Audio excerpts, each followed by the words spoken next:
Good day, this is Seewing Yee from the Year Listen Network. Welcome to another edition of our video presentation. And the topic is Your Tax Freedom Day. Buy rentals with your IRA. Basically, pay no taxes, right? What if you can buy an investment property and pay no taxes? Before I begin, let me go over this disclaimer. I'm not a licensed tax advisor. The information provided on this video and newsletter are for general educational purposes only. Please consult your financial advisor to go over your unique financial situation. All right, we are leaning towards the April 17 tax deadline Monday for your 2017 taxes. Most of our member investors live in San Jose, Silicon Valley. Many of you being engineers and working for high-tech companies are making anywhere from $150,000 to $300,000 or more in annual salary, either individually or with your spouse as well. So you are likely in the top 24 to 32% in a federal tax bracket category. And the state of California can also tax you up to 9% of your earnings. So, meaning that you are paying up to 1/3 or more of your hard-earned paychecks and real estate net income to the IRS. That's practically writing a check of about 100 grand or more to the IRS. Ouch. We have a solution. We all work hard for the first 4 months of each year so we can pay Uncle Sam off. Take back your money and tax freedom. Stop paying so much in taxes. How? Buy rentals with your self-directed IRA, previous employer 401ks, and if you're self-employed, solo 401ks.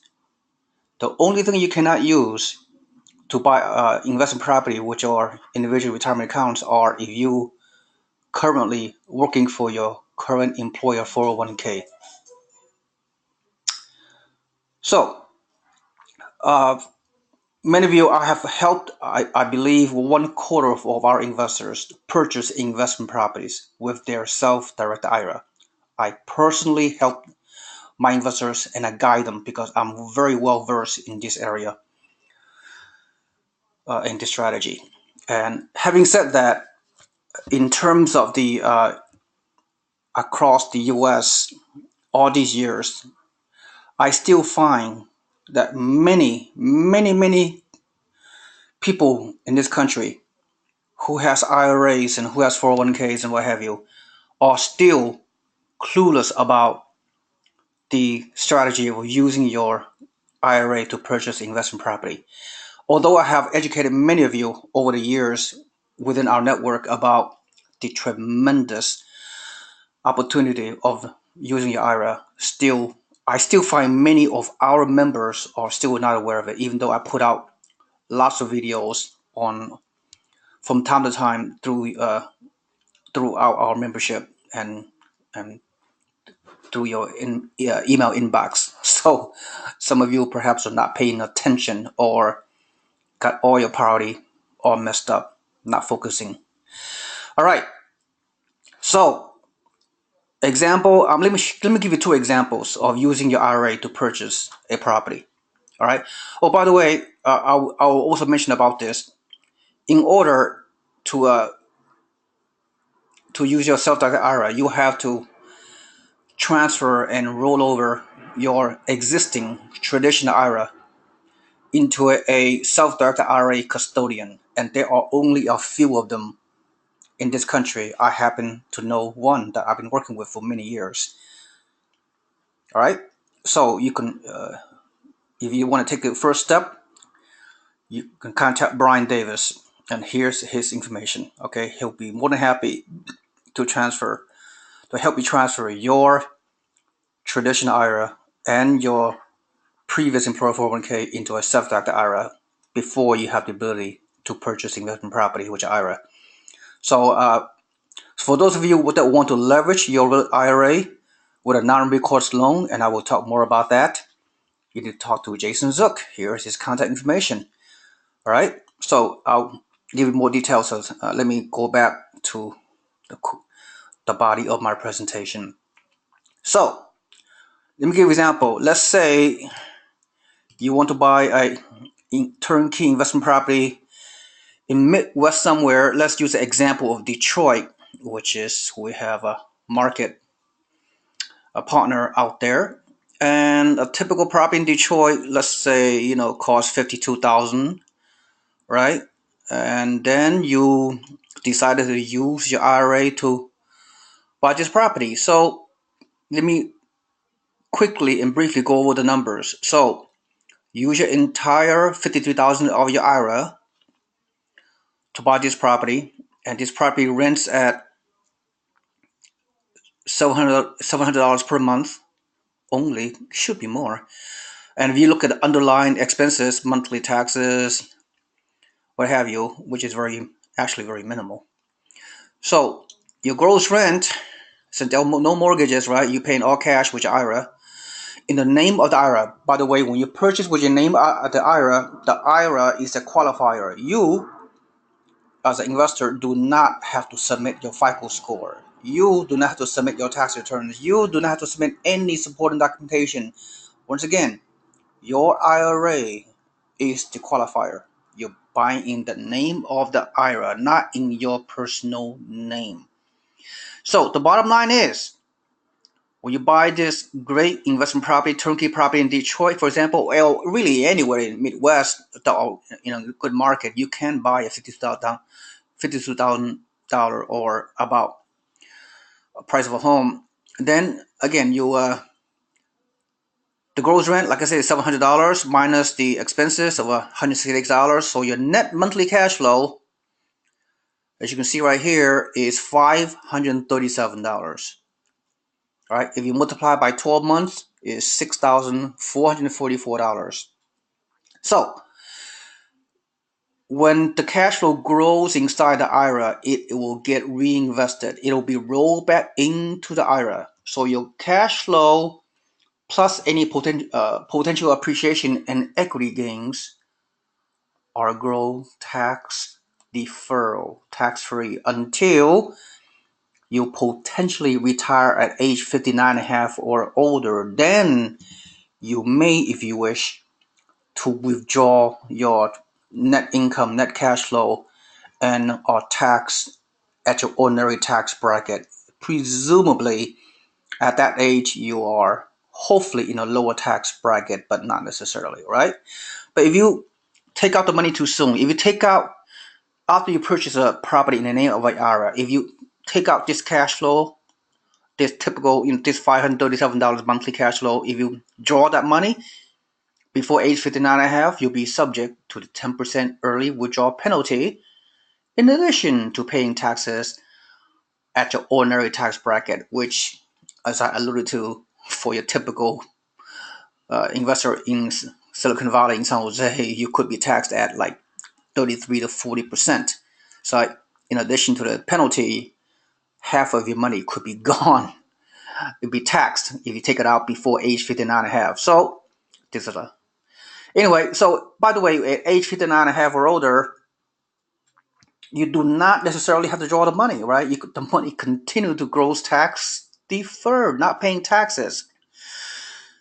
But the IRS rules is such that by the age of 70 and a half, if you do continue to not draw any money from your IRA, you're going to have to pay a very hefty penalty, which could be 50% of your total earnings, what is called RMD, required minimum distribution. Okay, at some point in time, the IRS want their money. You cannot keep it tax deferral forever, right? Otherwise, they will lose. The IRS that is, lose millions of dollars. Think about it. So this cap rate on this typical property in the Midwest is 12.4%, which is amazing, right? Cash on cash return 12%. Awesome numbers. Return on your investment 14%. Now, assuming that you are in the 24 or higher federal tax bracket and 6% or more state, that right away 31 to 38% around of your money could be taxed if you buy this property as a regular purchase outside of an IRA, right? Like most people. So this $537, if you buy this property in a regular purchase under your name, right? You have to pay taxes on this ordinary income, this cash flow, this monthly and annual cash flow is reported on your tax return. Okay? So, as I meet with my investors from time to time, they complain, well, I'm paying too much taxes. Well, of course, that's good and bad, right? That's good in that you make a lot of money, right? And bad is you need to find a way to not pay that much taxes. And one way is to invest your money, right, in a tax deferral vehicle. But then again, like most of you, with your IRA, I mean, if you keep your IRA in your your savings account in a local bank, what's your earning? 0%, right? All right, maybe 1% in a bank, money market, and savings account, right? So those are your choices.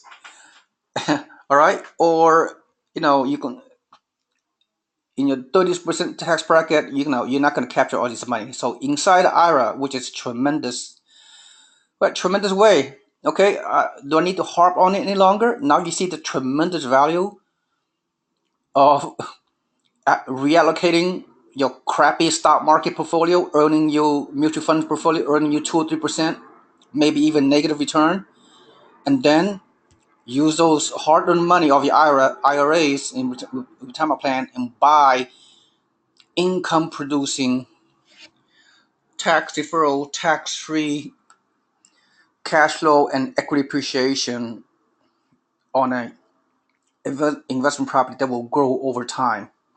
Okay, to accelerate and achieve your retirement goal. All right, so I rest my case on in this particular situation. So let me go back to another sample. Oops, did I lose something?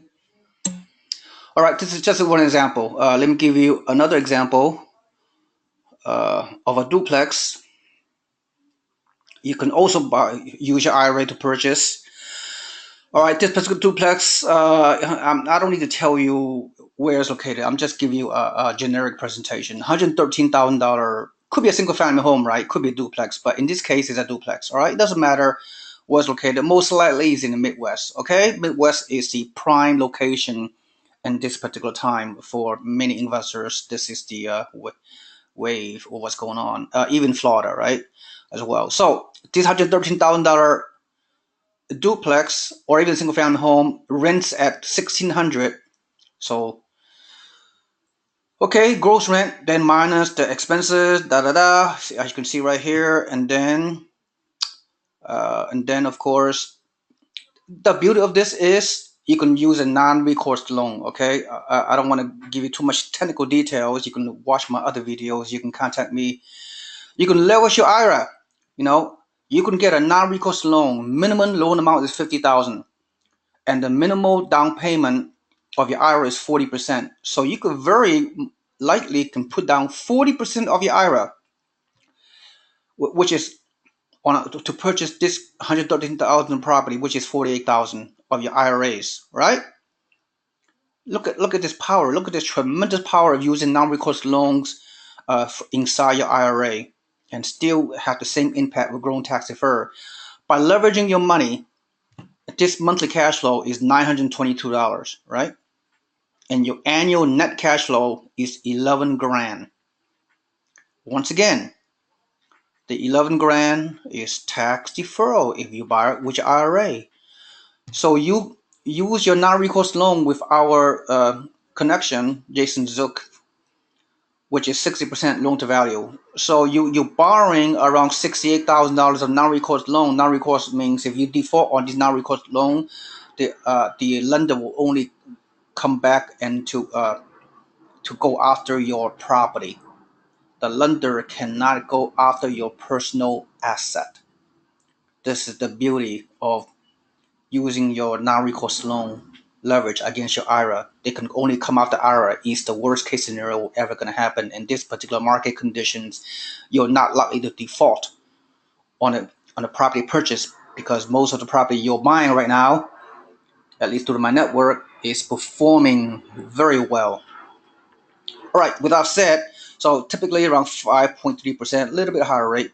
But so your mortgage payment inside your IRA is $376. So every month after you you close your escrow, all the expenses, right, monthly or annual expenses, including your mortgage expenses, are offset by your your rental income inside the property in your IRA. So your IRA custodian will calculate your monthly and annual gross rent minus all these expenses, taxes, insurance, property management fee, your mortgage of this amount, and then your the end of the month tax deferred month cash flow is almost $1,000. Okay, this $1,000 again will grow tax deferral if you are high earner, like as I alluded to, with a 25 to 30% tax bracket. This annual cash flow ordinarily will be taxed. By buying inside IRA, you are not paying taxes on the gains. Isn't that mind-boggling amazing? Say yes, okay? All right. So that's all I have to say on those two examples. If you want to use a non-recourse loan to buy investment property, the investment property itself has to be more than 100,000. Think about it. The minimum loan amount of the non-recourse loan is 50,000, and the minimal down payment required to which IRA is 40%. So give or take, some additional cash reserves inside your IRA. Let's make it 100 grand. So if we want to buy any kind of property which IRA that are less than 100 grand, it must be all cash purchase, all IRA, dollar for dollar, right? If you want to buy any investment property that are more than $100,000, you need to use the power of leverage using the non-recourse loans inside IRA to stretch your IRA money. Does that make sense? If it does not, please contact me. I'll be more than happy to educate you. It's pretty simple.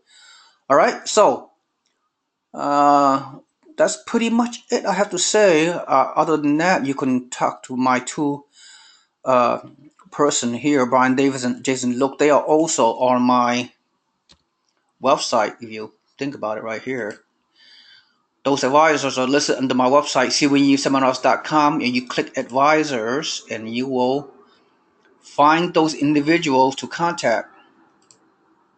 Here they are. Well, here's me, but here's Jason Zook, non-recourse lender, right? Here's his information. And then there's Brian Davis and his information. All right. So that's all I have to say right now. And that's the gist of this presentation. To recap, you need to really take a closer look at your financial portfolio, which IRAs that you have, and make it work hard for you so you can achieve your goals of early retirement using your IRA to buy real estate. That's the bottom line. That's very simple. Of course, contact myself for your initial strategy session, for your consultation, and I will direct you to how to take the necessary steps. Thank you so much for listening, and I look forward to helping you to achieve your goals using various innovative, creative strategies, which is not readily available with any other resource or organization except the Yee Real Estate Network and me, Seewing Yee, a real estate wealth advisor, second to none. All right. Thank you so much. Have a nice day. This is Seewing Yee. Goodbye.